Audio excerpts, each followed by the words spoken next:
मैं अगर आपसे ये समझना चाहूँ कि ये जो हिंडनबर्ग रिसर्च कंपनी थी, इसने सबसे ज्यादा नुकसान तो भारत की अर्थव्यवस्था को पहुंचाने की कोशिश की, और हमारे देश की ऑपोजिशन ने जैसी उनकी कोई रिपोर्ट आती थी अडानी को लेकर या वो सेबी को लेकर भी, तो एकदम से उसको हाथों हाथ लिया। यानी कि कहीं ना कहीं दोनों के बीच में तालमेल था और टारगेट पे भारत की इकोनॉमी थी। आपने एब्सोल्युटली बोला है कि it was a target, was the Bharat की इकोनॉमी टारगेट थी। टारगेट था भारत प्रधानमंत्री का इमेज, टारगेट था भारत के कॉर्पोरेट सेक्टर, टारगेट था छोटे इन्वेस्टर्स की सेविंग्स। एक तरह से यहाँ पे एक तरह से भारत की इकोनॉमी को डुबोना चाहते थे। 10 लाख करोड़ का नुकसान हुआ था उस समय अदानी ग्रुप को, आपने देखा था।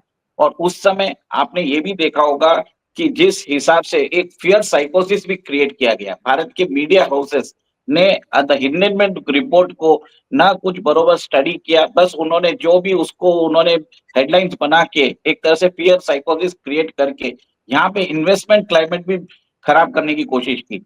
उसको पॉप पॉप उसको बरोबर तरीके से इसको समझा नहीं था, ठीक है, इसको बोलते ड्यू डिलिजेंस नहीं किया था उन्होंने, उसको समझा नहीं था। तो बाद में लोगों को समझ में आया कि अगर भारत में अगर मॉरिशस से इन्वेस्टमेंट्स आ रहे हैं, ये अभी से नहीं आ रहा है, ये कांग्रेस रेजिम के टाइम से आ रहा है, ठीक है। वो सब चीज को बात कुछ किया नहीं है, अकेले इसके अंदर जो अदानी की कंपनीज में जो इन्वेस्टमेंट्स उधर से आ रहे थे उसको एक चीज बना के उन्होंने एक बहुत ही सेंसेशनलाइज कर दिया।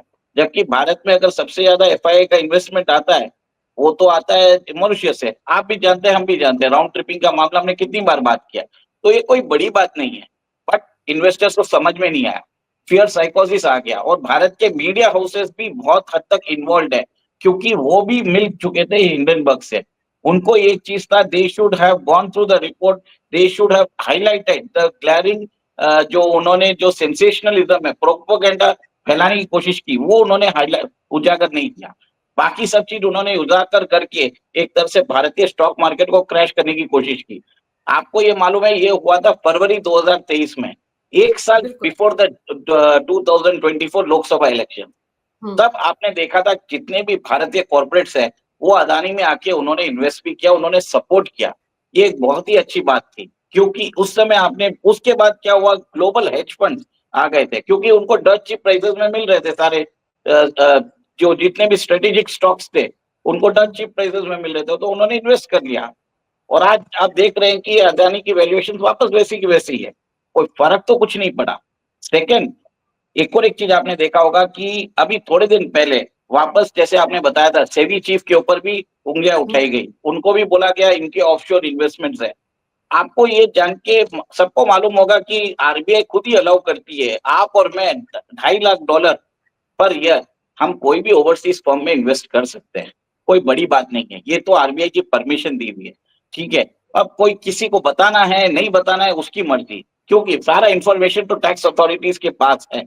बट इन्होंने उसको भी सेंसेशनलाइज किया, उसके अंदर सेबी चीफ को डॉक पे ले रखा, वहां पे भी एक तरह से उनकी क्रेडिबिलिटी, हमारी जो इंस्टीट्यूशंस की क्रेडिबिलिटी है, हमारे फाइनेंस मिनिस्ट्री की क्रेडिबिलिटी है, प्राइम मिनिस्टर की क्रेडिबिलिटी है, अपनी इंडिया ग्रोथ स्टोरी की जो क्रेडिबिलिटी है, इन्वेस्टमेंट क्लाइमेट की क्रेडिबिलिटी है, सब पे सवालिया निशान लगाने की कोशिश की, जिसके कारण एक भय का माहौल बने और यहाँ पे लोगों को लगे कि ये गवर्नमेंट उनकी सेविंग्स को उनकी सेविंग्स को डुबा रही है। पर भारत के इन्वेस्टर्स बहुत समझदार थे, उन्होंने इसको यूज अपॉर्चुनिटी को यूज किया एज अ बाइंग अपॉर्चुनिटी। आप देख ही रहे हैं अपन हमारे म्यूचुअल फंड्स में इन्फ्लोस कम नहीं हुए, जो पहले 22-23 हजार थे अभी 26,000 करोड़ आ रहा है। तो लोगों को मालूम है the Indian public believe the growth story of of India और they believe in the leadership of Narendra Modi. तो कुछ भी नहीं हुआ इसमें, आपने देखा। सर, क्या ये जो कंपनी है हिंडनबर्ग रिसर्च कंपनी, इन्होंने भी शॉर्ट टर्म ट्रेडिंग से बहुत पैसा कमाया है? अंजू जी, सबसे पहले तो मैं इनको इन्वेस्टमेंट फर्म नहीं बोलूंगा, मैं इनको प्रोपेगेंडा फर्म बोलूंगा। जो हमारे यहाँ पे जो बोलते हैं एक शब्द बोलते हैं, आप किसी का अगर कत्ल करने जाते हो तो सुपारी देना बोलते हैं, और इंग्लिश में बोलते हैं henchman. They are economic mercenaries, henchman, eco terrorist. इन्होंने मैनिपुलेशन किया और इन्होंने पैसे कमाए हैं at the expense of the small investors. ये एक फिनेंशियल टेररिज्म है मेरे हिसाब से, क्योंकि आप लोगों की सेविंग्स के साथ खेल रहे हो, उनके ट्रस्ट के साथ खेल रहे हो। तो इतने सेंसिटिव चीजों को हम इनको इन्वेस्टमेंट फर्म कैटेगराइज करते हैं, I do not approve it. मेरा तो नहीं मानता। I would say that they are economic terrorist. और सर इनका साथ तो पूरा पूरा राहुल गांधी एंड कंपनी ने दिया। उन्होंने भी तो तुरंत प्रेस कॉन्फ्रेंस करके कैसा माहौल क्रिएट कर दिया था। देखिए सुप्रीम कोर्ट तक मामला गया और फिर कितना वॉश आउट कर दिया इन्होंने। संसद के कितने सारे सेशन इसी की भेंट चढ़ गए, हंगामा ही होता रहा। देखिए उनको तो अकाउंटेबल रखना चाहिए। We have to put the accountability कि जो पार्लियामेंट में आपने जो डिस्ट्रप्शंस किए उसका जो कॉस्ट होता है वो राहुल गांधी से वसूल करना चाहिए। जब तक हम उनके ऊपर कॉस्ट नहीं डालेंगे, ये बेवजह ये एलिगेशंस लगाते रहेंगे। वो जाते हैं बाहर और हमारे कॉन्स्टिट्यूशन की दुहाई देते हैं। हमारे इलेक्शन कमीशन ऑफ इंडिया की जो ऑथेंटिसिटी है उसके ऊपर उन्होंने प्रश्न चिन्ह लगाते हैं। जहां तक कि इलेक्शन कमीशन ऑफ इंडिया ने बोल भी दिया है कि आप आके टेस्टिंग कर लीजिए। मल्टीपल राउंड्स ऑफ टेस्टिंग हुई वहां पे। वो वोटर ट्रेल, ऑडिट ट्रेल के थ्रू उन्होंने देखा गया एक भी मशीन में कोई प्रॉब्लम नहीं आया। उसके बावजूद भी इन्होंने एक तरह से डर का माहौल बनाने की कोशिश की, भय का माहौल बनाना चालू किया ताकि देश के अंदर ये गवर्नमेंट गिर जाए। एक क्लासिक रेजिम चेंज ऑपरेशन था, जैसे बांग्लादेश में करने की कोशिश। बांग्लादेश में सक्सीड हो गया, भारत में नहीं हुआ। भारत में तो उसका स्केल बहुत ही बड़ा था। Right from the Shaheen Bagh, right from the farmers protest और ये हिडनबर्ग एक साथ हो रहा था सब चीज। तो एक तरह से कोऑर्डिनेटेड स्ट्रेटेजी थी और इन सबको सपोर्ट कर रहे थे जॉर्ज सोरोस। जॉर्ज सोरोस को आपको मालूम ही है कि उन्होंने दावोस में बोल दिया था कि he has committed $1 billion to dislodge the government of patriotic nationalist Hindu government of Narendra Modi. $1 billion उन्होंने दे दिया और वो पैसे इधर आए भी हैं और लोगों ने लगाए भी हैं। नहीं तो 10 महीने कैसे फार्मर्स प्रोटेस्ट, आज कौन पैसा लगाता है? अपने घर से बाहर निकलो तो पैसे लगते हैं। 10 महीने इन्होंने कैसे सस्टेन किया, वो सोचने वाली बात है। और इनकी एक ऑर्गेनाइजेशन है, organizing for reporting of corrupt practices. कोई भी एक फैंसी नाम बना के ये एक एडवोकेसी ग्रुप बना देते हैं, एनजीओ बना देते हैं, फिर बाद में रिपोर्ट निकालते हैं। फिर इनके फंडेड एक्टिविस्ट हमारे जुडिशियल सिस्टम में जाके इनके जो डेवलपमेंट प्रोजेक्ट्स होते हैं इंडिया के, उसके ऊपर भी सवालिया निशान उठाते हैं।